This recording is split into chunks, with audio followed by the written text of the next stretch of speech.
ბატონო თარზურაბუშვილია ჩვენი პირველი სტუმარი. მადლობა მას პირველად ბრძანდებით ჩემთან სტუდიაში და კიდევ ერთხელ მადლობა ამისთვის. ბატონო თარი საფრანგეთში საქართველოს ქართული სათვისტომოს თავმჯდომარეა, მაგრამ ძალიან ხშირად არის თავის სამშობლოში, ასე ვთქვათ და არა მარტო არის, არამედ აქ ყოფნის დროს არ არის არც ერთი დღე, როცა თქვენ არ გადიხართ რუსთაველის გამზირზე.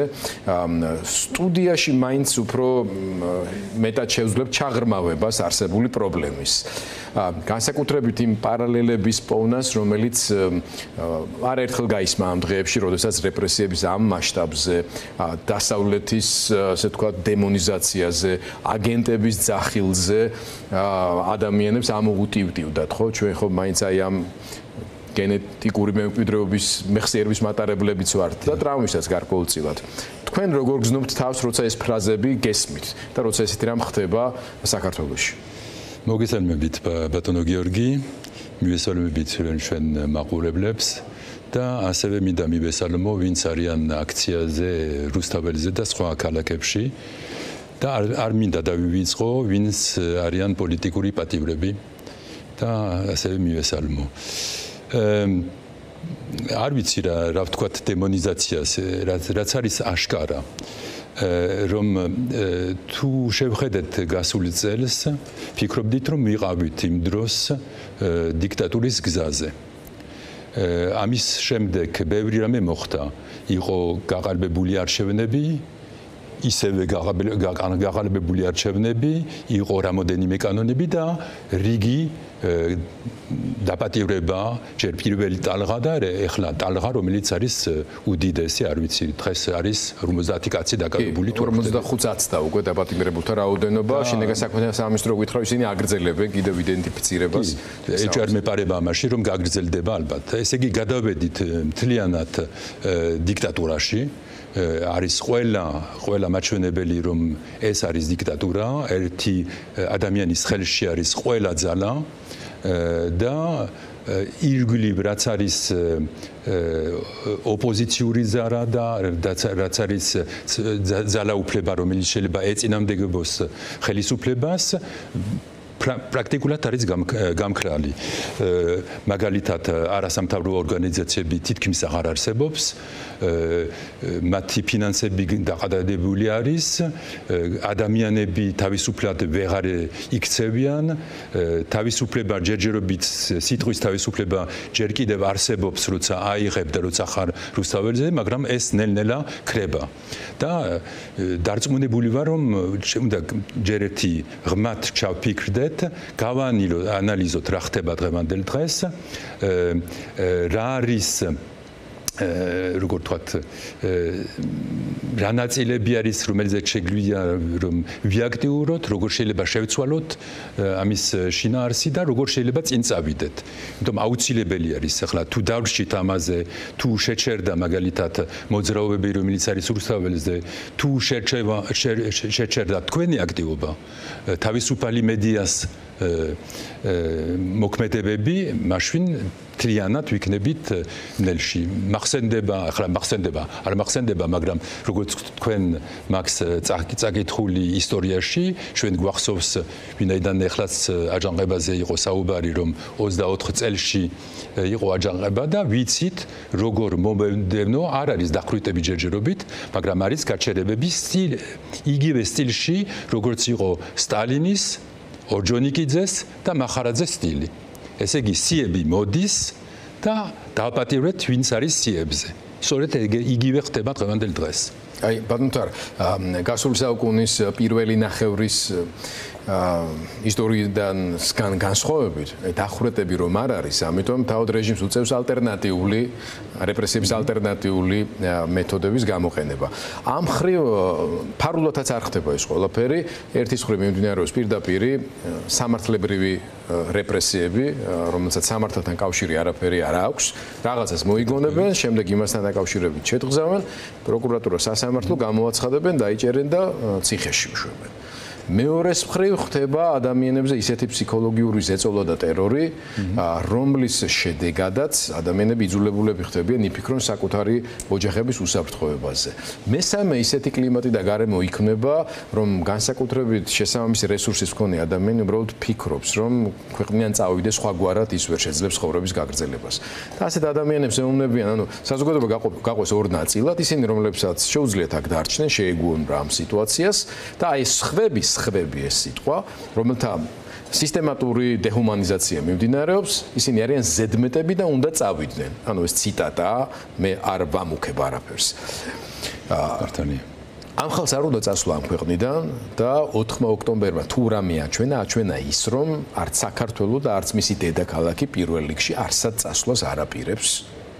მანქურთებს გაექცეს არ უნდა პირიქით. მაგრამ ამავე დროს არის კონკრეტული პოლიტიკური პროცესი, ანუ შედეგზე თქვენ რაზეც საუბრობდით. რა არის ის უპირატესობები, რომელიც დღევანდელ ქართულ სახელმწიფოს და საზოგადოებას აქვს, რომ მიაღწიოს შედეგს, გავიდეს ევროპულ, ასე ვთქვათ, ასპარეზზე საბოლოო დაიმკვიდროს ადგილი. რითი განსხვავდება თუნდაც მოლდოვისგან ამ შემთხვევაში, ხო? მე ქალბატონ სალომეს უსმინე Deutsche Welle-თან ინტერვიუ ჰქონდა გუშინ. საინტერესო ინტერვიუ იყო სხვა შორის, შეიძლება ღირდეს კიდეც მის ნაწილების გადათარგმნა და მას ეკითხებოდნენ, რომ აი მოლდოვაშიო პრეზიდენტმა ამხელა როლი ითამაშო და თქვენ რატო ვერ მოახერხეთო და ჩამოთვალა ქალბატონ სალომემ, რომ მე უბრალოდ კონსტიტუციურ უფლებამოსილებაც კი არ მქონდა ამისიო, რომ თუნდაც უცხოეთში, აი როგორც სანდომ გაცაბრძანება და გახსნეს საარჩევნო უბნები, მე ამას უბრალოდ ვერ გავაკეთებდიო. სამწუხაროდ ჩვენ ესეთი გარემოებები გქონდა, მაგრამ დღევანდელი მოცემულობიდან გამომდინარე, რა გაძლევთ იმედს იმისას, რომ საქართველოს ევროპულ ქვეყნად შედგება და რას ეთყოდით იმ ადამიანებს, რომელსაც აპირისპირო იმედი აქვთ რეჟიმიდან. გადავხედოთ ახლა გავშალოთ ისა და არის რამოდენიმე კომპონენტი ამაში. პირველი კომპონენტი მათ შორის არის რეჟიმი. რეჟიმი არის შეიძლება როცა შევხედოთ რომ თქვენ მოახსენეთ და არის ამაზე რამოდენიმე ინფორმაცია რომ ბზარი გაჩენილი არის უკვე რეჟიმში და არ ვიცი გადიდება გაფართოვებდა არ ვიცი ამდენად მაგრამ ეს არსებობს ამაზე ჩვენ ზემოქმედე არ აგვაქვს და ამაზე ზეგავლენა ვერ გავყარეთ მაგრამ მეორე ნაწილი არის ფინანსიური საკითხები ფინანსური საკითხები ვიცით რომ არის სანქციები დაწესებულები და ჩვენი იმედი არის ჩვენი არ ვიცი რამდენად შევძლებთ ლობიინგს ამაზე მაგრამ საჭირო არის რომ ცოტა უფრო შორს წავიდეთ ეს არის მეორე შესაძლებლობა რომელიც შეუძლია გატეხოს სისტემა ამის გვერდით არის მეორე კომპონენტი არის რაც ხდება რუსთაველზე და სხვა ქალაქებში საქართველოში და მათ გვერდით არის პოლიტპატიმრები ეს არის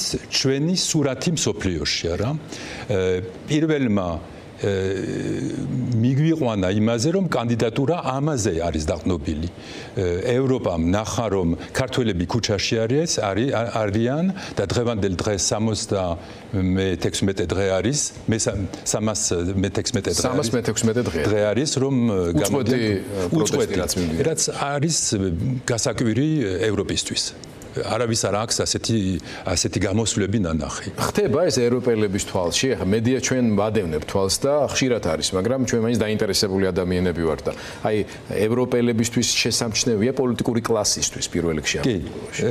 ჩვენ ვცდილობთ და ყველა ცდილობს გაგზავნოს ინფორმაცია და მიაწოდოს ინფორმაცია ამ საკითხებზე, მაგრამ ვიცით რომ საქართველოს ჯერჯერობით არ იყო, ძალიან საინტერესო იყო რაც თქვენ თქვით, შეიძლება გადაიტანონ ინტერესი უკრაინაზე და მე საქართველოზე, რომელიც ბოლო ხანებში ცოტა გამქრალი იყო რადარებიდან.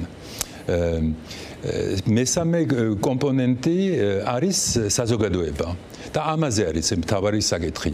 პირველი ნაწილი, მეორე კომპონენტი, ესე იგი, ქუჩაში და პოლიტპატიმრები არის მყარად არის და ძლიერად არის. მესამე კომპონენტი არის საზოგადოება. როგორ მოიქცევა საზოგადოება? საზოგადოებას ეშინია მგონი ერთი, როცა უყურებს რა ხდება დაპატიმრება, ყველა ფიქრობს რომ არა, მე არ მინდა რატომ ვერ გავალ ქუჩაში. მაგრამ სხვა და სხვა შესაძლებლობა არსებობს, რომ არჩვენო შეიძლება მალულად, შეიძლება არ გამოხვიდე ქუჩაში, მაგრამ არჩვენო რომ შენ არ ახარ თანახმა. შეიძლება თქვა, მეზობელთან თქვა და არის რაღაცა ხდება საზოგადოებაში, როცა ნელ-ნელა ასეთი ხმები დადის ირგვლივ. იპოვო რაღაც გზა, არხი და მეთოდი, რომ შენი წვლილი შეიტანო. თუ გინდა შეინარჩუნო. თავისი რესურსი რაც აქვს. დიახ. პირველ რიგში რომ შეინარჩუნო შენ სინდისის მიმართ იყო მართალი, ხა ბატონ ანზორს თავდით და აღშფოთებული იყო რომ პედიატრები იმ რაოდენობით არ გამოვიდენო, არ გამოიხმაო, რატო პედიატრები, იმიტომ რომ ბატონ გიორგი ჩახუნაშვილი არის არაერთი პედიატრთა თაობის აღმზრდელი და თუ ვინმესგან სოლიდარობას მოელი პირველ რიგში საკუთარი მოსწავლეებისგან და ექიმებისგან და მართლაც აწყენია რომ ასე მოხდა, მაგრამ მეორეს მხრივ ეს მეტყველებს შიშის ფაქტორზე, რომელიც ილახება ნაწილისგან საზოგადოების, მაგრამ სხვებმა შეიძლება ისე გააკეთონ როგორც თქვენ ამბობთ ბატონო. და მათ შორის არის ერთი ნაწილი საზოგადოების, რომელიც ვივიწყებთ, ხედავთ გამოსვლებში, ეს არის დიასპორა. დიასპორას არის ძალიან მნიშვნელოვანი როლი, არის 1 მილიონი ადამიანი, ხმა არ მიეცა საპარლამენტო არჩევნებში, მაგრამ შეუძლია და იძულებული არის და ვალდებული არის, რომ ხმა აამაღლოს და გამოვიდეს სენაზე. არა მარტო რომ იყოს 100-ოდე ადამიანი დროშის უკან, მაგრამ აქტიურად რომ ჩაერთონ საქართველოს ცხოვრებაში და საქართველოს მომავალში. მათ ხრივ შიში არ არის, მათ ხრივ ფინანსები არის, ესე იგი საჭირო არის რომ ცოტა კი არა, ბევრად უფრო შორს წავიდნენ. აი მაგას რა აკლია ბატონო, თქვენ სათვითომო ორგანიზაცია ხართ. აი ზუსტად ამის კითხვა მინდა. რა უშლის ხელს იმას, რომ აი ეს მსხვილი სათვითომოები ორგანიზაციულ ახალ საფეხურზე ავიდნენ და რაღაცა ერთი ტიპის საკოორდინაციო, ხო, აი ბრძანეთ. მეოთხე კომპონენტი, რომელიც არის პოლიტიკური პარტიები. ზუსტად. პოლიტიკური პარტიები, ვიცი რომ არჩევნების ერთ ნაწილის მანამ პერიოდში, მანამ ყოფილიყო არჩევნები საპარლამენტო, იყო ცოტა მოძრაობა და დადიოდნენ უცხოეთში, მაგრამ დადიოდნენ არა ერთობლივად, არა როგორც ფრონტი, არა როგორც საერთო მოძრაობით, მაგრამ თითო-თითო ცდილობდა რომ რეკრუტირებას გაკეთება ერთი ნაწილის დიასპორასი. იმ მიზნით რომ შეიძლება გავაძლიერო ჩემი პარტია და მე ცოტა მეტი ხმები ანუ მაინც უფრო ელექტორალური ამოცანა ქონდათ. მგონი გამოვედით ამ ფარგლებიდან. აღარ ვართ ელექტორალურ სისტემაში. ჩვენ უნდა გავაკეთოთ ფრონტი. მე რა იქნება არჩევნებზე? იქნება არჩევნები, აუცილებელი არის. ამას ვერ აუვლით გვერდით, მაგრამ სანამ არ არის არჩევნები, სანამ არ არის დანიშნული არჩევნები, საჭირო არის რომ იყოს ერთი პოლიტიკური ფრონტი და მათ შორის დაკნინება, ერთი მეორეს ჭამა, ერთი მეორეს თან შხუბი ეს არის მიუღებელი დღევანდელ მდგომარეობაში. უნდა იყოს საერთო ფრონტი. და ბოლო მეხუთე არის, როგორც ეს ამაზე ბევრს არ ვიტყვი, ეს არის საერთაშორისო, ეს არის ევროპა, ეს არის ამერიკა, რომელზეც უნდა, ეს არის ნაწილობრივად დიასპორას როლიც, მაგრამ არა მარტო, ესეც არის პოლიტიკურ პარტიების როლი, უნდა იყოს ზეწოლა, უნდა იყოს ლობიინგი სერიოზულად წაყვანილი და იყოს გეგმურად გაკეთებული. არა კიდევ ერთხელ არ მინდა კრიტიკულად არ ვამბობ, მაგრამ არ არის კარგი რომ იყოს ერთი პარტია მიდის ნიუ-იორკში, ან მიდის ევროპაში, ბრიუსელში და ხდება ადამიანებს. და მერე მოდის ერთი კვირის შემდეგ მეორე პარტია. სხვადასხვა სიტყვებით და ვორდინგით, არა? საჭირო არის რომ იყოს ჩვენი საერთო ვორდინგი, საერთო მიზნები, გავაზიაროთ ეს მიზნები და მივიდეთ მერე ერთობლივად ბრიუსელში ან ვაშინგტონში, რომ მოისმინონ ჩვენი საერთო ხმა. ეს არის გამოსავალი და ამის უკანო იდგას სერიოზული გეგმა, ჩაფიქრებული გეგმა, რომელიც მგონი ჯერჯერობით აკლია. გარკვეული სტრატეგია. ამ სტრატეგიის შემუშავება სჭირდება გარკვეული პოლიტიკური გამოცდილებაც და გარკვეული რგოლი, ხო, სადაც ყველა იქნება მეტნაკლებად წარმოდგენილი. თითქოს ამის თელობა იყო ქალბატონი სალომე ზურაბიშვილის ფორმატის ფარგლებში.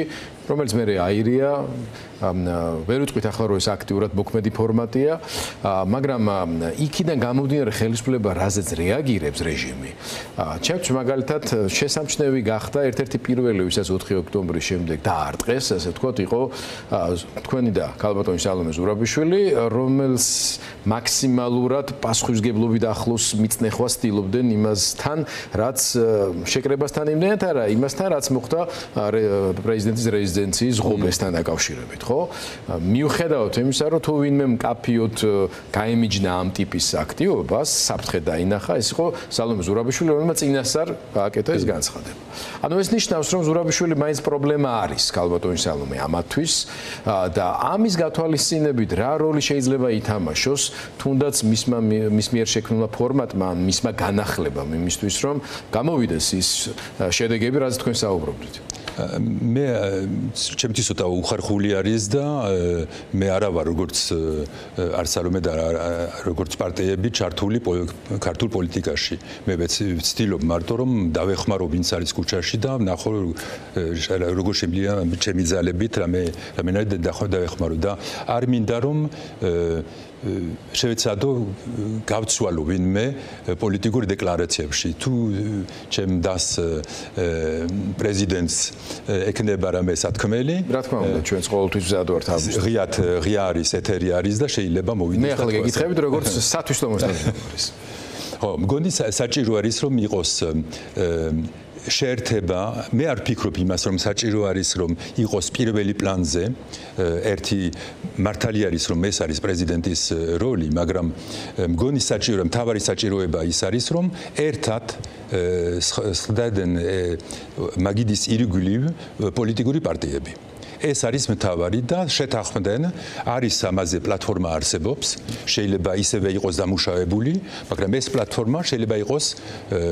სახლდენი მათი მომავალის მაგრამ რაც მთავარი არის შეიძლება პოლიტიკაზე საუბარი შეიძლება გეგმის გაკეთება მაგრამ რაც მთავარია უნდა იყოს პოლიტიკური პარტიები მყარად და ერთმიმართულებით ესე იგი ვერ შეიძლება ყოველ დღე ინტერესის მიხედვის გამო რომ მე დღეს სხვანაირად ფიქრობ და ხვალ სხვანაირად ხომ ნახეთ შეიძლება ყველამ ნახა რომ ბოლო არჩევნებისთვის იყო ძალიან ხო მწვავე პრობლემა კი ძალიან არასასურველი სცენარი წავიდა ყველაფერი მადლობა ბატონო თარ საინტერესო იყო თქვენი მოსმენა ის რეკომენდაციების და აზრები ჩემი აზრით გასათვალისწინებელია დიდწილად და ალბათ პოლიტიკური სუბიექტებიც მიიღებენ როგორც კარგ რჩევას ჩვენი არა უცხოელი თანამემამულისგან, არამედ ადამიანისგან, რომელიც საქართველოში ძალიან ბევრ დროს ატარებს და საქმეს აკეთებს. მადლობა დაგემშვიდობებით.